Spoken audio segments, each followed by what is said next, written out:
First, the highlights. Lagos State signs memorandum of understanding with federal government Chinese company on Green Rail Line project. Senate promises intervention of a fuel price hike. Unfounded about 17 pupils die in Kenya school fire. And in sports, Cristiano Ronaldo makes history, becomes first player to score 900 goals. And now the details. I am Mike James. The Lagos government, Ministry of Finance Incorporated, MOFI, and China Harbour Engineering Company, CHEC, have signed a memorandum of understanding, MOU, for the Green Line Rail project in Lagos. The MOU, witnessed by Lagos State Governor Babajide Sanwo-Olu, Minister of Finance, and Coordinating Minister of the Economy, Olawale Edu, Special Advisor to the Governor on Infrastructure, Olufemi Daramola, Managing Director of Lagos Metropolitan Area Transport Authority, Lamata, Abimbola Akiajo, and top officials of the federal government and China Harbour Engineering Company was signed during the ongoing forum on China-Africa cooperation in Beijing, China. Speaking after signing the MOU, Governor Sanwo-Olu said the Green Line Rail will redefine public transportation and transform the Lagos State transport landscape, linking key areas like Victoria Island, Lekki, Aja, and more. The Green Line Rail project, when completed, will be an addition to the Blue and Red Line rails already in operation in Lagos State, commuting thousands of residents on a daily basis. The Green Rail Line, which will connect with the Blue Line and Marina, is designed to run from the iconic Marina station through Victoria Island, Lekki Phase 1, Aja, Lekki 2, Ogombo, Eleputu, Iluju, Lekki Airport, and Lekki Free Trade Zone. The Ministry of Finance Incorporated and China Harbour Engineering Company will source the funding to design, finance, operate, and maintain the project. The Lagos State House of Assembly has amended the appropriation law of 2024 that has a size of 2.267 trillion naira. This reordering is sequel to a letter dated August 9 and sent to the House by the State Governor Babajide Sanwo-Olu. The House at plenary gave the approval after the chairman of the Committee on Economic Planning and Budget, Lukman Olumo, presented a report and recommendations of the committee, which were adopted as the resolution of the House.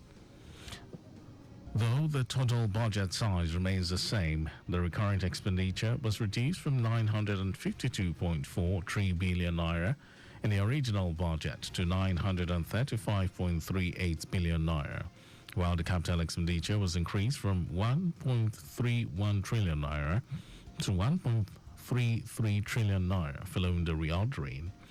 The Speaker, Mudashiru Obasa, directed the Clerk of the House, Olalekan Ofeko, to forward a clean copy of the bill to the Governor for his assent.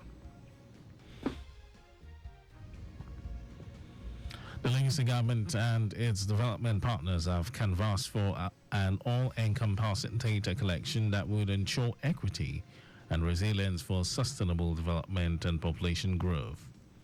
They made the call at a forum organized by the Lagos Bureau of Statistics under the aegis of the Ministry of Economic Planning and Budget to mark the 2024 World Population Day with the theme, Embracing the Power of Inclusive Data Towards a Resilient and Equitable Future for All. In his welcome address, Coordinating Director of the Ministry of Economic Planning and Budget, Emmanuel Olajide, said in a word where data drives decision-making, it is crucial that the state prioritizes inclusivity to ensure that everyone's voice is heard and valued. On the spot, the State Director of the National Population Commission in Lagos, Bamidele Sadiku, underlined the readiness of the Commission to carry out census in the nation to pose data for sustainable development, stating that demonstration exercises had been carried out in some parts of the country. The Eco Club of Lagos has commenced activities to mark its 50th anniversary with a pledge to sustain efforts in preserving and promoting the rich cultural heritage of Lagos. Speaking at a press conference to herald the month-long activities in Surulere, the 50th Anniversary Planning Committee Chairman and the immediate past President, Ade Dosmu, highlighted the club's achievement and contributions to the development of Lagos in the last 5 decades. Dosmu noted that the club's dynamic programs have nurtured talent, celebrated the city's diversity, and cascaded legacies traditions to younger generation. He had this to say. From its humble beginning, as a small group of like-minded friends, this club has grown into a powerful force for positive change. Through its various initiatives, the club has always strived to uplift the community irrespective of social or economic barriers.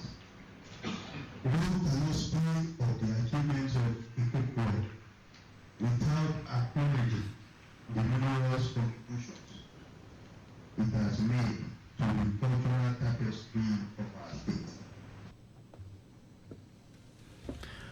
As the Eco Club projects into the next 50 years, Dosumu urged members to remain committed to unity, diversity, and progress. And as part the president, Razak Amodu, said the Eco Club has grown into a respected pressure group advocating for progressive change in society. Amodu commended the members for their dedication to the club's growth and success. Last 50 years, the Eco Club has attained the enviable position of first among equals. Because we are a club that integrates culture, tradition, professionalism, and civic conduct. This among other qualities. This feat has been attainable due to the vision of our founding fathers, elders, captain of industries, affirmation, and the guidance of our traditional and spiritual.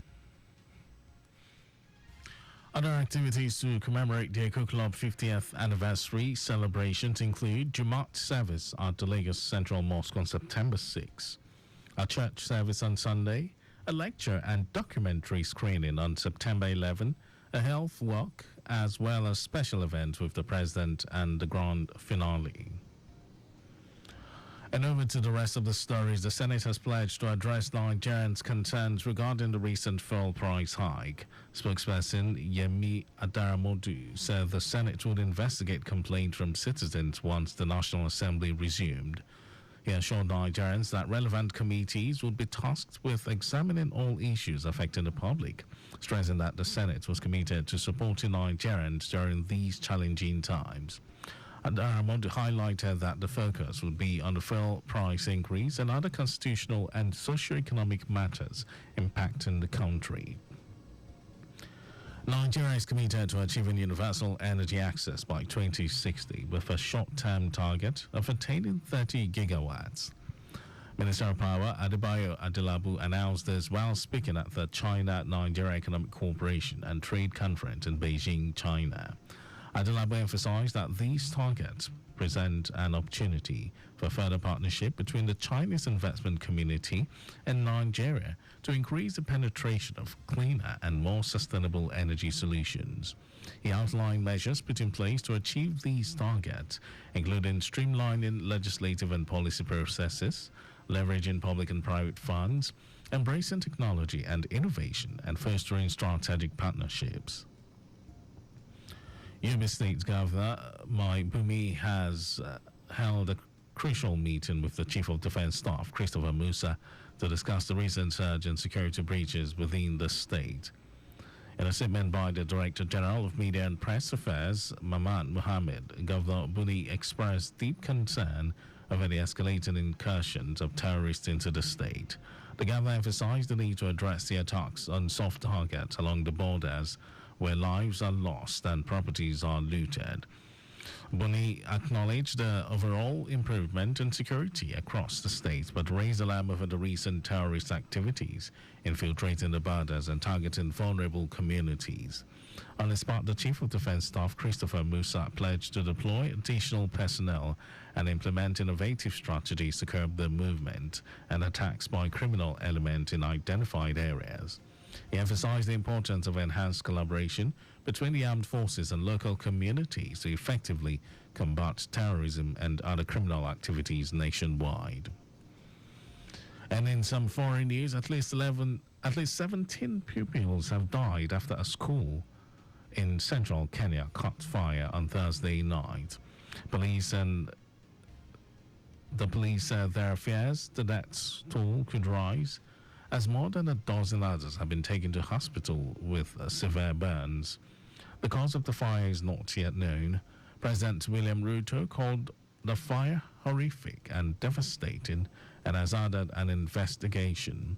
School fires are relatively common in Kenyan boarding schools. In 2017, 10 students died in an arson attack at Moi Girls High School in the capital, Nairobi. At least 67 students died in Machakos County, southeast of Nairobi, in the deadliest Kenyan school arson that took place more than 20 years ago.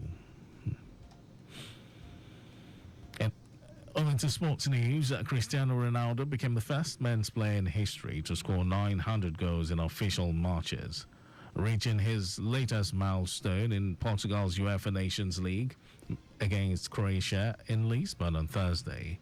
Ronaldo secured the historic goal with a volley from 6 yards off a cross from Nuno Mendes to put Portugal 2-0 up in the 34th minute. Portugal went on to win 2-1. The five-time Ballon d'Or winner is 58 goals ahead of his nearest challenger, Lionel Messi, who is on 842. Brazilian legend Pelé is third on the list with 765. And that was our news at 10, I beg your pardon. Just before we go, maintain adequate distance from the vehicle ahead of you to avoid collision. You can follow us and like all our various social media platforms: X, Traffic Radio 961, Facebook, Lagos Traffic Radio 96.1 FM, Instagram, Lagos Traffic Radio 961. Subscribe and watch our news and programs live on YouTube, Traffic Radio 961. And can also visit our website, www.trafficradio961.ng. Did you know that under the Sanwo-Olu administration, Loma launched the Lagos State Blue Box Recycling Initiative? You can get more details on the Lagos Government website. To end the news, here are the highlights of the major stories. The Lagos Government, Ministry of Finance Incorporated, and China Harbour Engineering Company have signed a memorandum of understanding for the Green Line Rail project in Lagos. The Senate has pledged to address Nigerians' concerns regarding the recent fuel price hike. And we also told you that at least 17 pupils have died after a school in central Kenya caught fire on Thursday night. And in sports, Cristiano Ronaldo became the first men's player in history to score 900 goals in official matches, reaching his latest milestone in Portugal's UEFA Nations League match against Croatia in Lisbon on Thursday. And for contact with the newsroom, send a message to info@trafficradio961.ng. That ends the news broadcast compiled by Biola Fagbalagun. Thank you very much for listening, Lagos. My name is Mike James. Good morning.